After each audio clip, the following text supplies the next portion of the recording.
우리 다시 시작할 때라는 제목으로 은혜를 나누고자 합니다.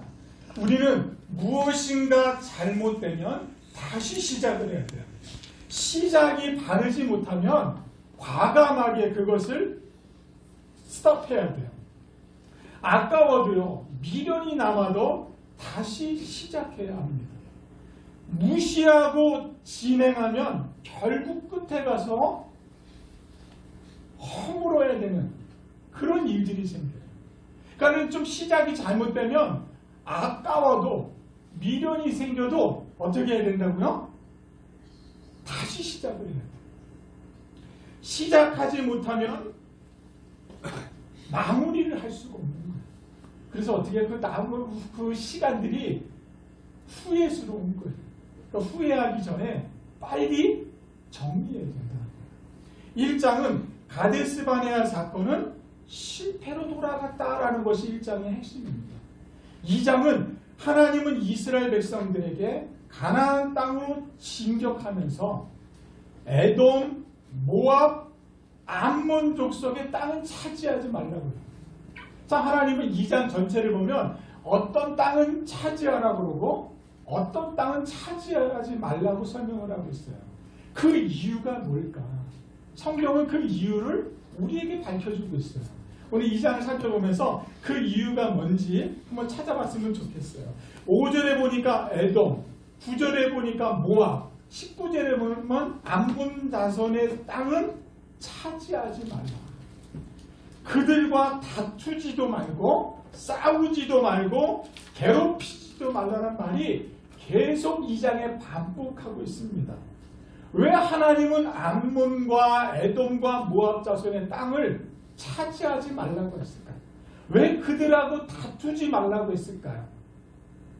왜냐하면 그들이 아브라함의 자손이기 때문에 하나님은 아브라함에게 약속하신 그 약속을 끝까지 지키시는 좋으신 분이라는 것을 오늘 성경에서 밝혀주고 있는 거예요.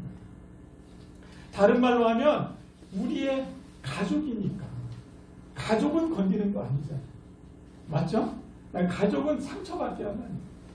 그러니까 가족하고 싸우지도 말고 다투지도 말고 괴롭히지 말고 그들은 우리의 싸움의 요소가 아니라는 거예요. 가족은 평화하고 공존할 수 있는 관계지 싸우지 말라는 말씀입니다. 하나님께서는 이스라엘 백성들에게 그 땅이 탐이 나도 그 땅을 차지할 수 없다고 설명을 해요.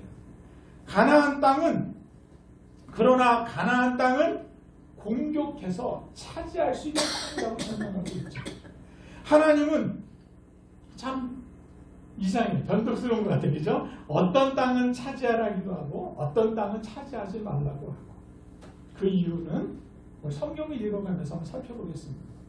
우리가 어떤 일을 해내려면 성경적인 다른 목표가 있어요.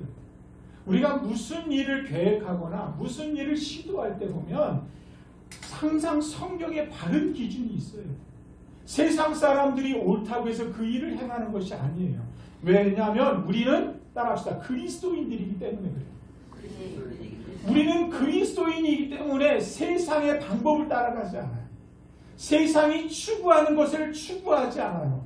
우리는 하나님의 자손이기 때문에 하나님이 말씀하시면 따라가는 사람들이에요.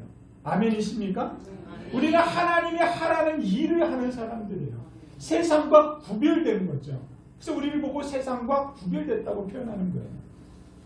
목표가 없으면 사람들의 말이나 욕심에 이끌려서 이 일, 저 일 하다가 결국은 포기하게 돼요. 성경 안에 답이 있는 줄로 믿습니다. 우리 교회 표현은 말씀 안에 길이 있다라는 거예요. 말씀 안에 길이 있기 때문에 성경을 사랑하는 여러분 됐으면 좋겠어요. 성경을 좀 가까이 하는 한 해가 됐으면 좋겠어요. 성경이 내 안에, 내가 성경 안에 거할 수 있는 한 해가 되기를 축복합니다. 성경이 기준이 되어 한 걸음씩 한 걸음씩 걸어가는 승리자들이 됐으면 좋겠어요. 우리 교회는 다시 시작해야 합니다. 신학기가 돼서 새롭게 아이들이 출발하는 것처럼 믿음의 신앙이 다시 출발해야 된다고 저는 아멘. 믿습니다. 하나님을 신뢰하시면서 하나님을 바라보시면서 우리의 믿음이 한 단계 한 단계 성숙되기를 축복합니다. 아멘. 자, 1절 한번 다시 한번 읽어볼까요? 1절 같이 한번 읽어봅니다. 우리가 방향을 돌려 여호와께서 내게 명령하신 대로 홍해길로 여러 날 동안 세일을 두루 다녔더니, 여기서 세일은 에돔을 상징합니다. 그러니까 세일 하면 여러분들 머릿속에 에돔을 기억하시면 돼요. 1절에 보니까 이스라엘 백성들에게는 너무나 끔찍한 단어가 하나 있어요. 끔찍한 단어로 시작하고 있는데 그 단어는 어떤 걸까요, 여러분? 저 얼굴 보지 말고 성경 본문을 보는 거예요. 제 질문할 때는 우리 성경에 보니까 끔찍한 단어가 나오는데 이스라엘 백성들에게 가장 끔찍한 단어 어떤 거죠?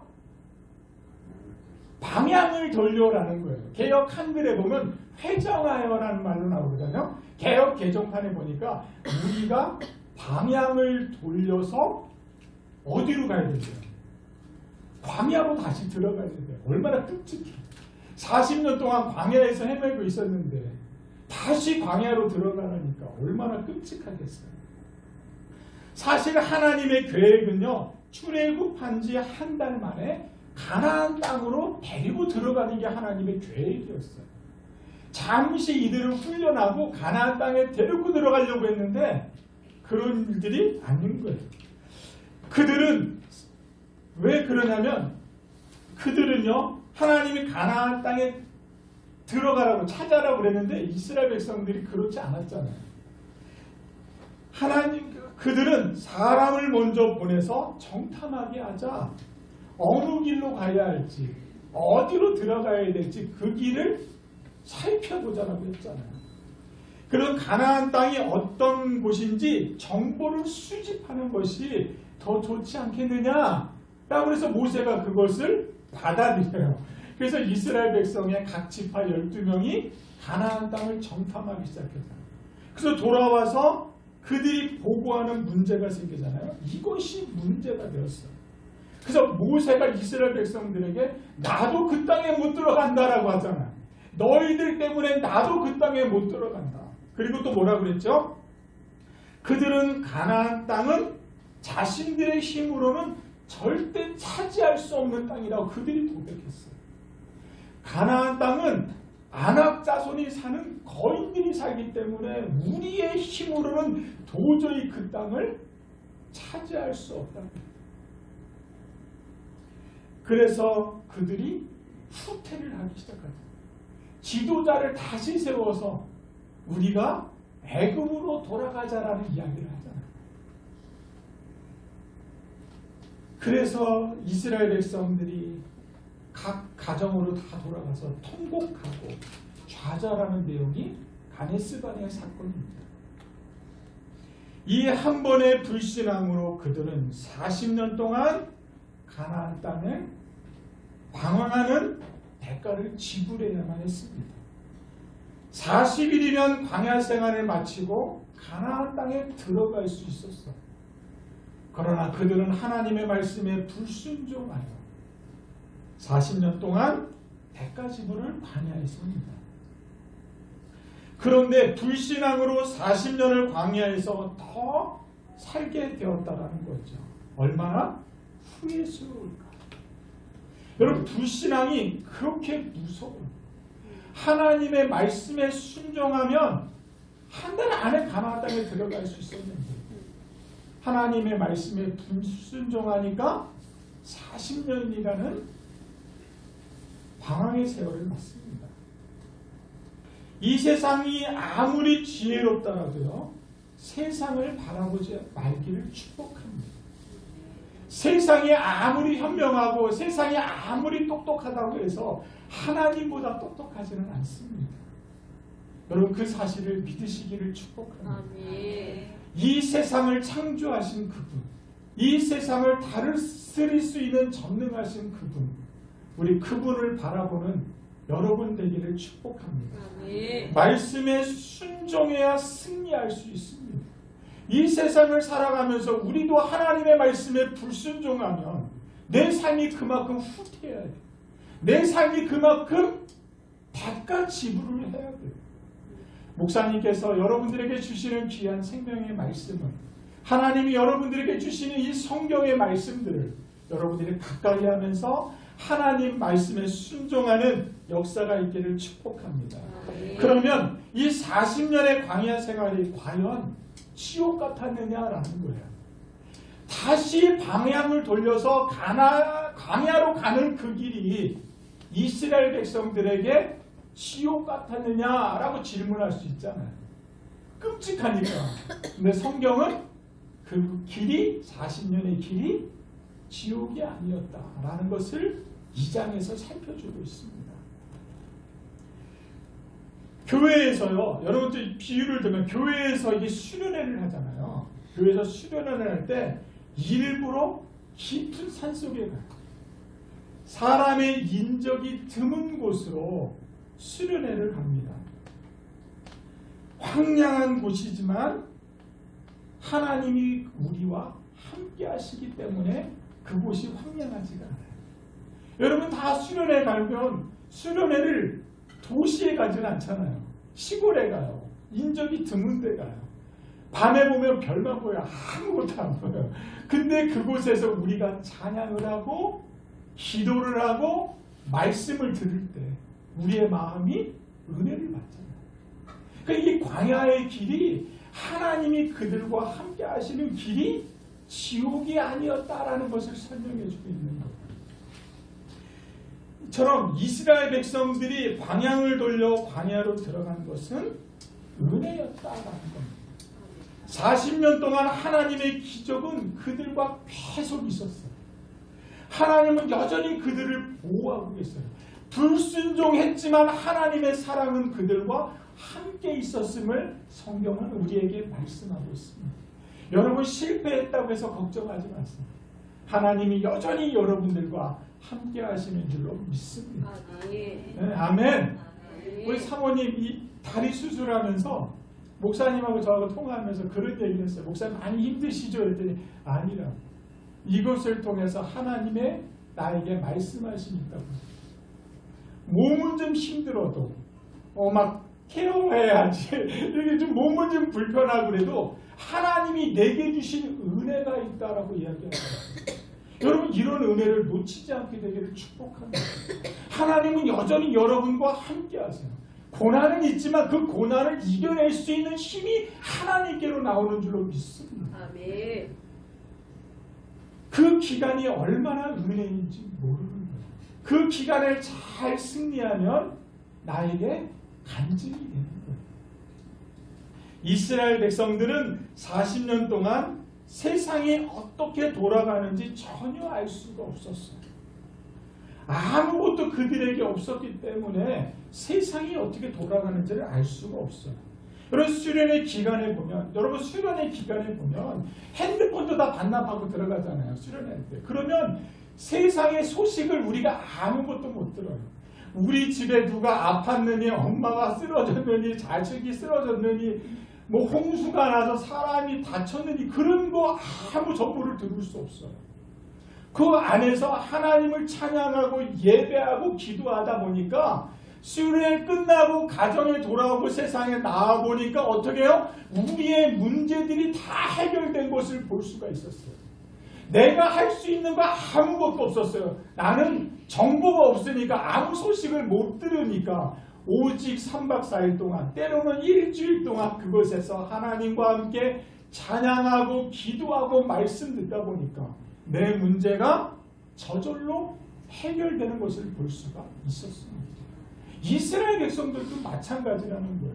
이스라엘 백성들이 광야 40년 동안 그들에게 정보가 없잖아요. 아무것도 없어요. 그러니까 세상이 어떻게 돌아가는지를 아무것도 몰라요. 오직 하나님이 그들과 함께 하셨다는 사실이 증거입니다. 은혜를 받는 동안 하나님께서 다 해결해 주시기 때문에 그래요. 그래서 이스라엘 백성들이 광야로 방향을 돌리는 것은 지옥이 아니라 은혜였다라는 겁니다. 이스라엘 백성들이 광야에 있었던 40년은요 마치 노아 방주에 비유할 수도 있어요. 노아의 방주 안은 안전하잖아요. 그러나 방주 밖에는 어떻게 했죠? 세상이 물이 온 세상을 덮었잖아요. 사람들이 죽어나가요. 방주에는 창문이 없어서 아무것도 볼 수가 없습니다. 방주 안에만 들어오면 평안한 거예요.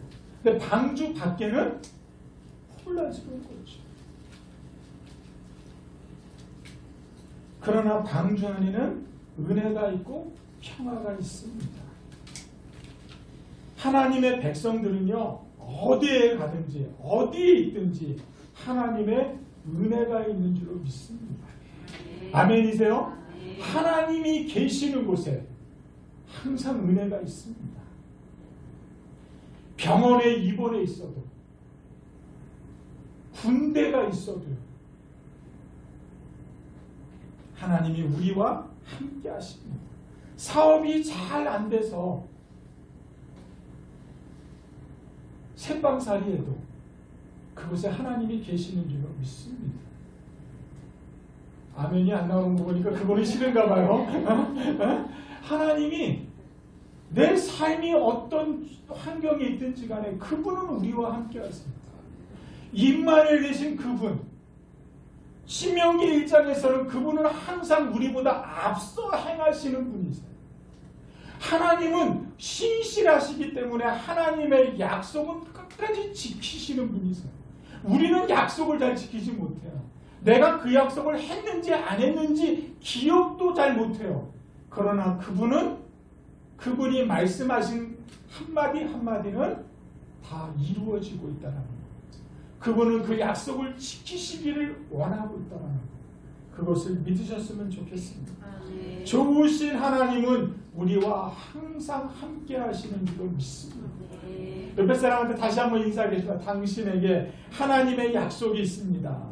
당신에게 하나님의 약속이 있습니다. 네, 하나님은 우리와 항상 함께 하십니다. 믿으세요. 하나님이 항상 함께 하십니다. 우리는 하나님의 때를 기다려요. 그래서 하나님의 때를 기다려야 돼요. 태산을 넘어 험곡에 가도 빛 가운데 걸어가기를 축복합니다. 예수님이 해답입니다. 예수님이 길이십니다. 예수님이 우리의 도움의 손길이에요. 모세가 지팡이를 하나님이 주신 그 지팡이를 들었을 때 홍해를 가르는 역사가 일어났잖아요. 모세는 그 지팡이 하나로 기적을 일으켰어요. 오늘을 사는 우리에게는 하나님이 우리에게 말씀이라는 것을 주셨어요. 이 말씀을 사용할 때 기적이 일어나는 줄로 믿습니다. 하나님이 주신 이 말씀 너무 소중해요. 이 말씀을 가까이 하는 사람에게는 능력이 있습니다. 이 말씀이 내 것이 되도록, 이 말씀이 내 안에 들어올 수 있도록 여러분들이 말씀을 가까이 했으면 좋겠습니다. 우리가 말씀을 따라 울고 웃는 동안에 우리 안에 있는 이 교만이 사라져가요.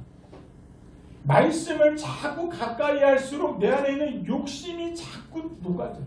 이 말씀 안에 자꾸 녹아들어요. 그래서 하나님의 자녀로 준비되어질 수 있는 겁니다. 하나님 앞에서 은혜 받으면 승리할 수 있습니다. 그러나 조급하면 실패하게 돼요. 하나님의 은혜와 평강을 기다릴 줄 아는 지혜로운 사람 되기를 축복합니다.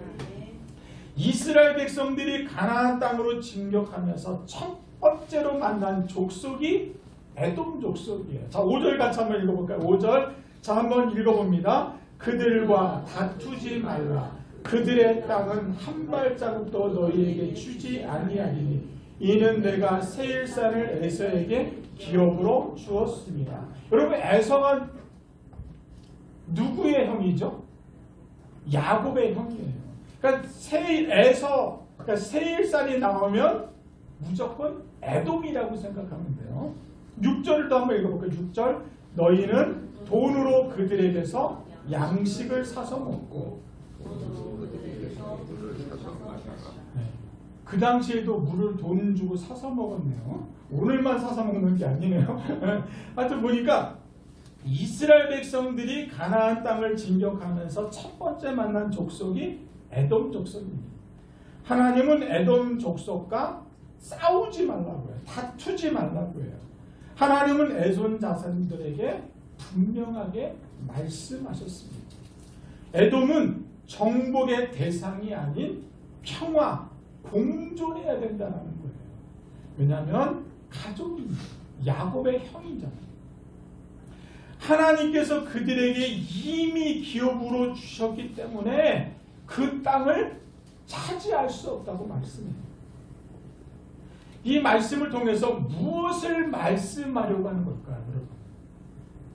왜 에돔, 암몬, 모압 이런 것들을 왜 설명하고 있을까요, 여러분? 이 말씀을 통해서 성경이 무엇을 이야기하고 싶어 할까요? 1세대들은 순종하지 않았지만 2세대들은 순종했다라는 것을 설명하고 있는 거예요.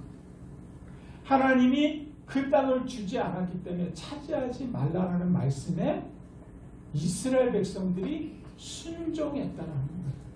순종이 제사보다 낫습니다. 불순종했기 때문에 40년의 대가를 지불했던 1세대들 광야에서 모두 다 죽었습니다. 여호수아와 갈렙만 빼고. 그러니까 2세대들은 하나님의 말씀에 뭐하고 있다? 순종하고 있다라는 것이 2장에 설명하고 있는 거예요. 하나님께서 이스라엘 백성들에게 에돔 사람의 땅은 한 발자국도 이스라엘 백성들에게 주지 않았습니다. 그들의 땅이나 물건을 탈취하지 말라고 설명하고 있어요. 가나안 정복에 대한 하나님의 밑그림이 설명되어져 있습니다. 우리가 신앙생활하는 것은 하나님의 그림을 완성하는 것과 같습니다. 우리 눈에는 보이지는 않지만 하나님의 그 그림이 있어요. 우리 머리로는 이해되지 않고 시간을 허비하는 것 같더라도 말씀에 순종하면 하나님의 그림이 완성될 줄로 믿습니다.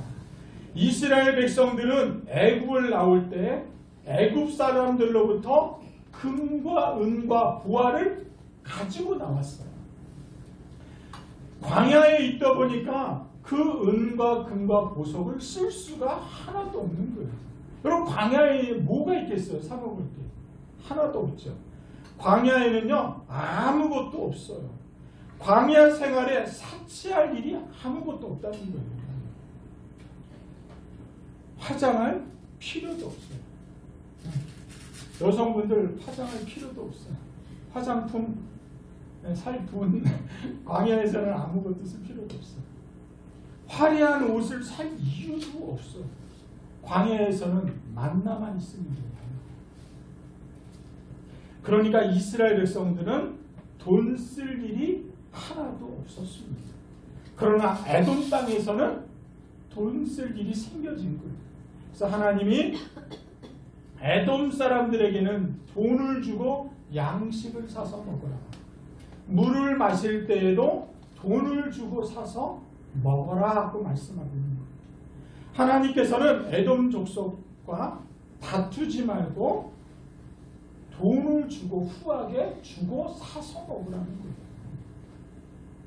예수 믿는 사람들이 너무 정확하게 하려고 손해를 보지 않으려고 인색한 마음으로 작은 것 때문에 다투거나 양보하지 않을 때가 참 많은 것 같아요. 또 인심을 잃고 신뢰를 잃어버릴 때도 있어요. 그러나 적은 일에는 손해를 보는 것이 좋습니다. 우리는 하나님 앞에서 복을 이미 받은 사람이기 때문에 좀 넉넉했으면 좋겠어요. 물건을 사더라도 좀 아유 하나 더 줘, 아유 집사님 권사 이래 하지 말죠. 창피하니까 그냥 예수 믿는 사람으로서 어떻게 하자고요? 좀 넉넉하게 그냥 좀 후하게 그렇게 살아갈 수 있게 되기를 축복합니다. 우리 박 목사님은요 좀 후한 분 같아요. 저랑 이제 식사하러 가자 그러면 좀 좋은 거 먹자. 이왕 한 번 먹는 거 좋은 거 먹자. 아니 저는 싼 거 사드리려고 해요. 그러면 아니 좀 좋은 거 사줄게. 좋은 거 먹으러 가자. 그러더라고요. 그래서 목사님한테 많은 걸 좀 배우는 것 같아요. 여러분 인색하면요 좀 그래 보이는 것 같아요. 예수 믿는 사람일수록 좀 후하게 넉넉하게 베풀어 줄 수 있는 사람 됐으면 좋겠습니다. 자 7절 왜 그러냐면 7절을 같이 한번 읽어보고 오늘 말씀을 좀 정리하겠습니다. 7절 같이 읽어봅니다. 내 하나님 여호와께서 내가 하는 모든 일에 내게 복을 주셨대요. 이미 하나님께서 내가 하는 모든 일에 복을 주셨대요. 그리고 또 한번 읽어봅니다. 내가 이 큰 광야에 두루 다님을 알고 내 하나님 여호와께서 이 40년 동안을 너와 함께 하셨다. 40년 동안 항상 하나님이 함께 하셨다고 해요. 또 읽어봅니다. 내게 부족함이 없느니라. 네, 뭐 하셨다고요? 부족함이 없게 만드셨다는 거예요. 할렐루야.